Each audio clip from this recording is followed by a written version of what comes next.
Okay.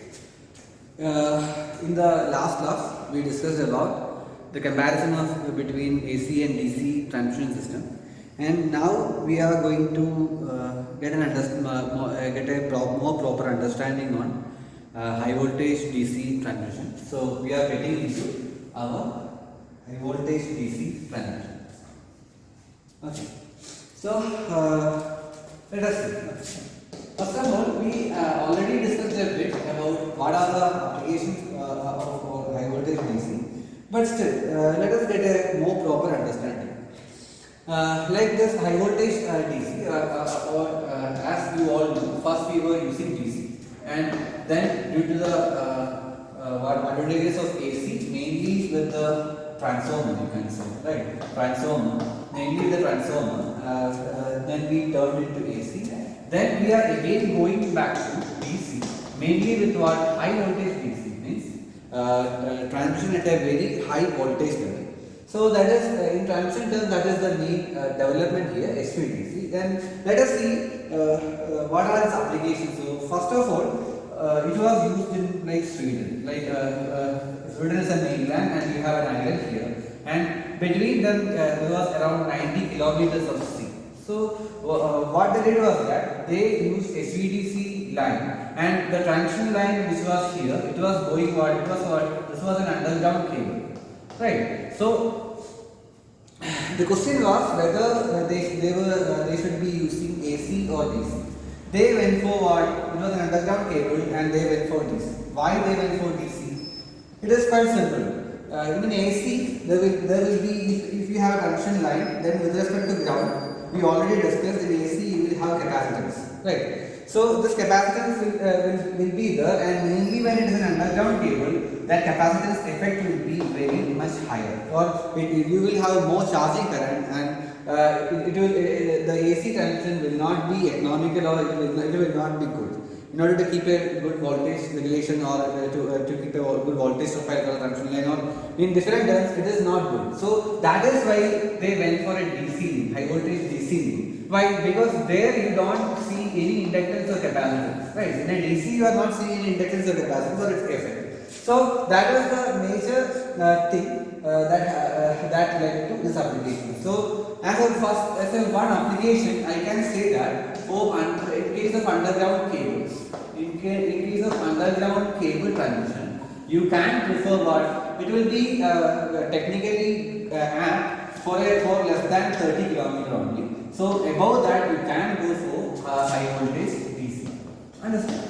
So that problem is there when it comes to underground cable. You can see like when we take transmission line which are of like 100 km or 500 km length, then we are only looking for overhead transmission line and not underground cable. Underground cables are preferred only when your transmission line length is quite small, and that is when your length is like less than 30 km. Above that we go for high voltage DC. So that is one application, and that was one of the first application where it was used also in Sweden around in 1954 or something. So that time, in order to connect the Swedish mainland to an island, they used a 90 km underground cable which was working on high voltage DC. So that is one of the first applications of high voltage DC that we can use it for underground cable. Another application is that let us say like we are working at a frequency of 50 Hz, and in USA they are working at a frequency of 60 Hz.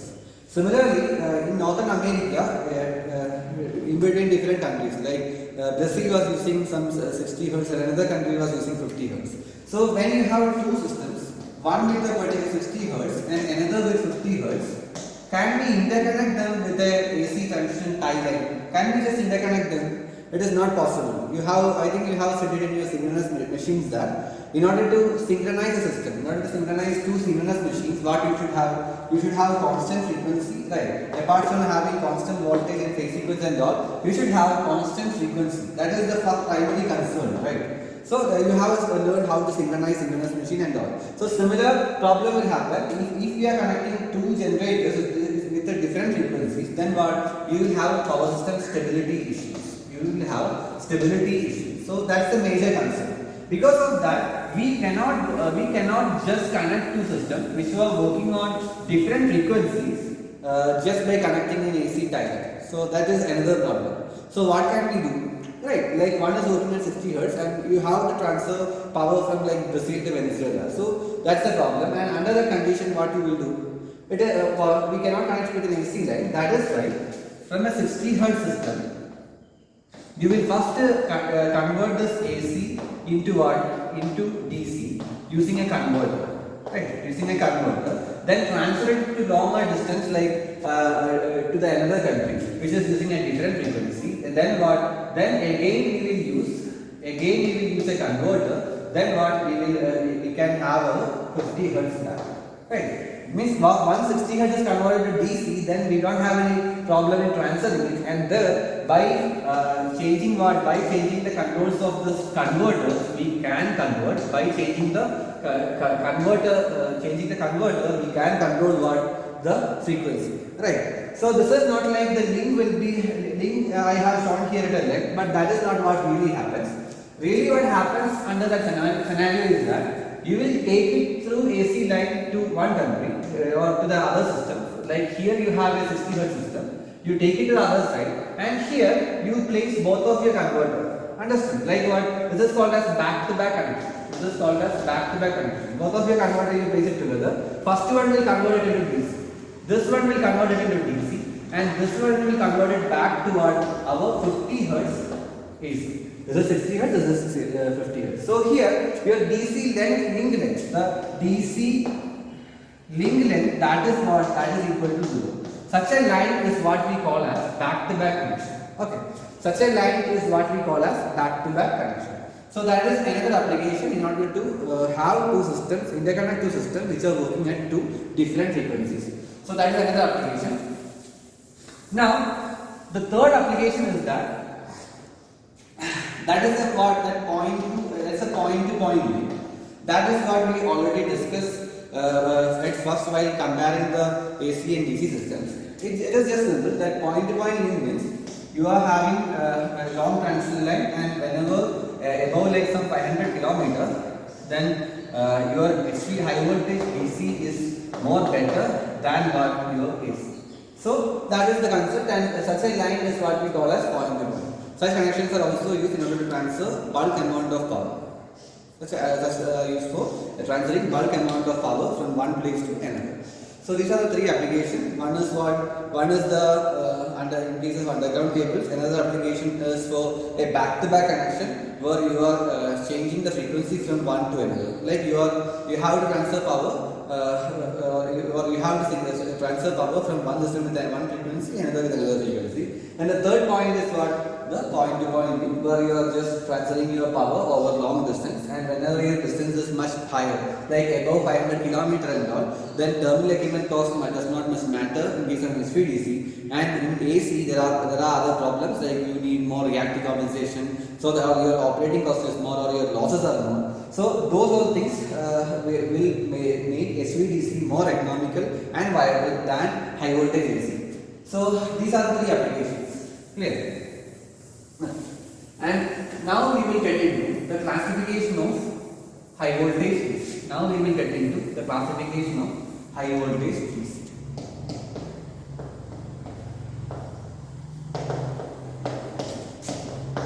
These are called as high voltage DC links. Okay, this interconnection, they are called as high voltage. Okay, let us see the classification of what HVDC links. Okay, basically they are classified into three. One is monopolar, and another one is second is bipolar, and third homopolar. Okay, monopolar HVDC link, bipolar link, and then what? Homopolar HVDC link. Okay, let us discuss. First one, monopolar, as the name indicates, there is only one conductor here. Okay, and in these two cases, bipolar as well as homopolar, you have got two conductors. So that is the main difference. Here on monopolar, you have got only one conductor, and here on bipolar as well as in homopolar, you have got two conductors. Let us discuss one after another. So first let us see what is meant by what the monopolar HVDC link. Okay. So what all things will be there as part of an HVDC link? Let us see. Like first of all, you will have an AC system for sure, right? You will have an AC system, and now you want to proceed with your HVDC link. So where you will have your transformer. Okay, basically it is called as converter transformer. So you will have a transformer here, and after the transformer, you place your converter. After the transformer, you place your converter, right? I think you are learning power electronics in this semester, and you know what is meant by converter. So what this one is going to do? This is going to, here you have AC, and after this converter you will have your DC. So this is converting your AC into DC, and this is the converter. Okay. So here, so what will happen? So this is the converter, and I am going to represent this with a direction. Okay. So in this direction, you can know that this is anode and this is what cathode, and the current flow is going to be in this direction, right? So this is the converter, and on the other side also, like on this other side also, you will have a similar converter. But what should be the condition? That here your current direction is in this. Right? So this is your this is your monopolar link, where you have got only one conductor, and on the other side we are grounding. Okay, and on the other side we are grounding. So what I can say. So on the other side we are grounding, and you can say that there is a return path through the ground. Right, ground is a good conductor, and you have a return path. Main advantage is that you will be able to transfer power, and here again your converter transformer will come, and where you are again connecting into your AC. Right. So this is how an HVDC link will look like. And main part of an HVDC link is what? Main part of an HVDC link is this one, got the converter, and you will have a converter transformer here. So this converter, here you have AC, and here you have DC. So this will convert AC to DC. And by that, you might have studied, like this is not like just like a rectifier, so or a converter, and you might have studied or you will learn about 6-pulse converter or 12-pulse converter in more detail. So basically, what we will rectify, and we will get DC on the other side. And when we have a thyristor, so by controlling the firing angle alpha, you will be able to decide what level of high voltage DC you want. Right, you will be able to decide what level of high voltage DC you want. And here, as you can see, the current direction will be like this. Right, so the current direction will be like this, and this will be at a negative potential. This the line will be at a negative potential, and we normally prefer negative potential of line for the conductor. And what here you will have your ground path. Right, so this will current will flow like this, and it will complete the path through the ground. Okay. So sometimes instead of the ground, we will also provide metallic return. Sometimes instead of the ground, we will also provide metallic return. That is based on availability, and as well as it will depend sometimes on soil resistivity. Right? If you have a higher soil resistivity, then you may have to go for a metallic return. Otherwise, you will have more losses here.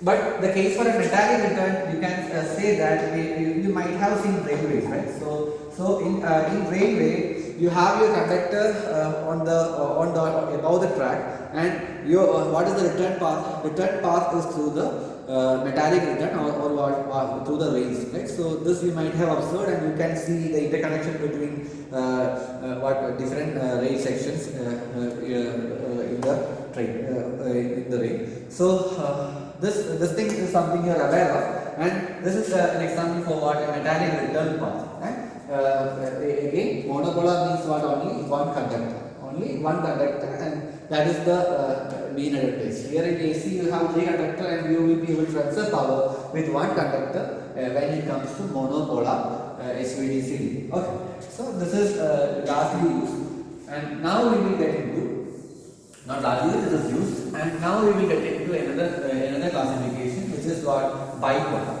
Now, as the name indicates, how bipolar means what? 2 polarities, right? So bipolar means you have 2 polarities, links with 2 polarities. Means what? Major part is that 2 conductors. You have got 2 conductors, and you got what? 2 polarities also. So 2 polarities also in conductors. So that is how this transmission line is going to look like, or this HVDC link is going to look like that similarly. Again, you have an AC system, then what? You have your converter transformer like this, you have your AC system and you have your converter transformer. Then here you got your one converter. Then again what? Here you got your another converter. Okay. So this is what I mean by bipolar lines. Here you got your one conductor, and let me say it goes like this. Okay.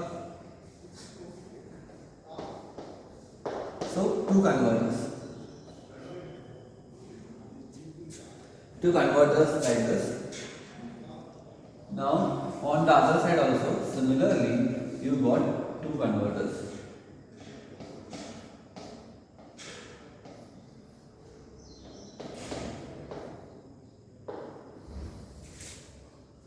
Okay. So this is the diagram, and here what again come to converter transformer on this side as well, and this is connecting to your AC. So this is AC on both sides, and in between you have got your what? After this you have got your DC. So this is the HVDC link part, and here you have two converters on one side, similarly two converters on the other side. So here this converts AC into DC, again here it converts DC to AC. So here let us see. Here also you have your ground connected like this. There will be a ground connection also. Here interesting part is that as you can see current is what in this direction, and this is what? This is the positive link. And here what about this? Current is in this direction, and that is why this is what? This is our negative link. So you got what? You got two polarities. And if you check this way, and if both of these converters are of what? The same voltage level. Same voltage, if they are producing the same voltage level, both the converters, then what will happen? This is I, and the same current will flow through this circuit. If all the converters are of the same type with the same voltage setting, then what about the ground current? Then ground current IG will be equal to 0. Right? Because there is no change. Here also you have the same potential, here also same potential. Here also same potential, here also same potential. So there is no way that the current can go through what? Your ground. So in a homopolar link, that is the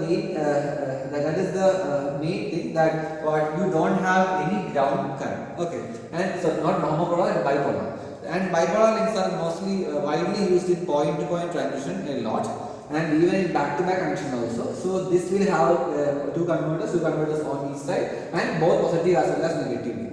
Okay, so this can transmit power, and this way also we have power. And if at all some fault occurs, let us say that this converter is now faulty. This converter is faulty. Like a thyristor is there, and due to some reason, what thyristor means what? You are looking for a very high voltage, so that you are connecting several thyristors in series, right? You know the problems with the series and the parallel connection. So by some way due to overloading of a particular SCR